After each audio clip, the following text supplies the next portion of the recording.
Hey folks, and welcome back to Glenn and Adrian's Rock Talk. That's Adrian. And that's Glenn. And we're coming back to Love Bites today with a song from Electric Pentagram. We're going to look at Golden Destination today. And we have seen a previous version of this. It was a live version, but this is the actual official music video. Always love Love Bites. Adrian, do you have any thoughts ahead before we look at this? I have to agree with what you just said. Always love bites, and they're awesome. I took the liberty of watching the live version that we did. Yeah, it's a good song. And it sure is. As always, yeah, we love it. It feels like we're riding in on horses with a flag up in the air when we listen to Love Bites.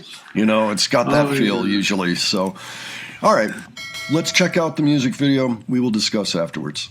All righty.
Okay, well, that was a little unexpected, but guess what? It is their official music video. It really is. It's a lot of, I mean, what did you think, Adrian? Yeah, I thought it looked like one of those after movies or behind the scenes with shots of everyone running around between shows and such, like, like we've seen with The Warning.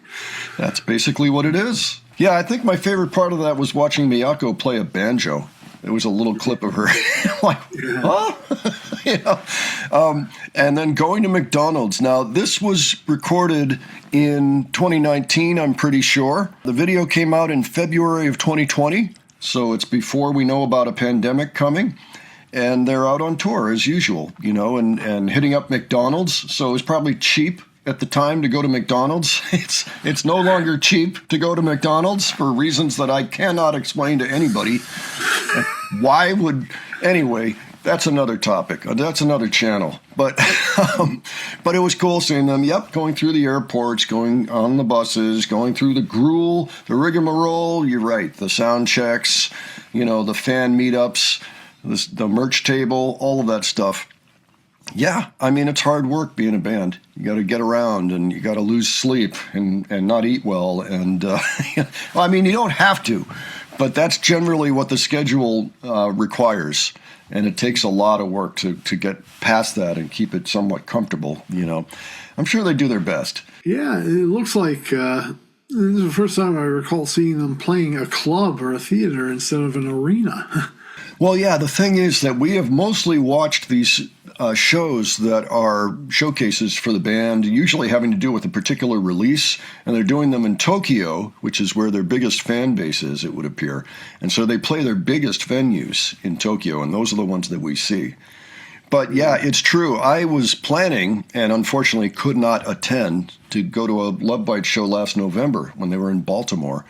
And that club was tiny. I mean, I don't recall exactly. I didn't get there, but I looked up the capacity. It was a small place, and that's kind of where they're at right now with their U.S. tours. Maybe 1,000 people max. But I mean, the place where I was going to go, I think, was more like 500, maybe 300 to 500. Not much bigger than a sports bar. They just do the tour bus thing like everybody else in America, and power to them, The music doesn't suffer. They do seem to be having generally a pretty good spirited time, like obviously it's grueling as touring is, but they are up to the challenge. They keep their optimistic faces, and that's good. I don't think it was just for the video. I think they actually do that in general. But yeah, so what'd you think of the song, Adrian? I was impressed by the cool solo featuring everyone. Haruna and Miho in the beginning, then Miyako and Midori, ending with a dual guitar lead. I kept thinking at the top of my head, I'm not going to say Iron Maiden. Well, this is a few years ago, and they have worn that influence proudly on their sleeves. So I think it's okay. Yeah, you got the galloping horses. When I'm doing this, that's usually what I'm pretending to be, Sir Galahad or Don Quixote or whatever, on the horse. But yeah, I love what they do on stage. I really like the songs, the way they're put together, like you mentioned, with the solos, and you get the solo, the dual solo, and it's almost like a little suite within each song. The whole solo sections. It'd be cool to run into them at the airport, I think. Oh, man. Be like, hey, your Love Bites. Autograph. No, pictures. But anyway, that was cool. Was glad to take a look at that. Folks, why don't you let us know what you thought of this? If you're familiar with the song, what did you think of the song? If not, and if you saw them on any of those stops in the 2019 tour, let us know about that. Were you in this footage anywhere? Tell us about that. That happens from time to time. And we'll see about getting something from Outstanding Power, their new album, because I really want to check out more from it. If you have a particular recommendation there, let us know. All right. And if you enjoyed this video, please give it a like. If you enjoyed the presentation, please subscribe. All right. Thanks so much for joining us today. We will catch you on the next one. Take care, folks. See you all later.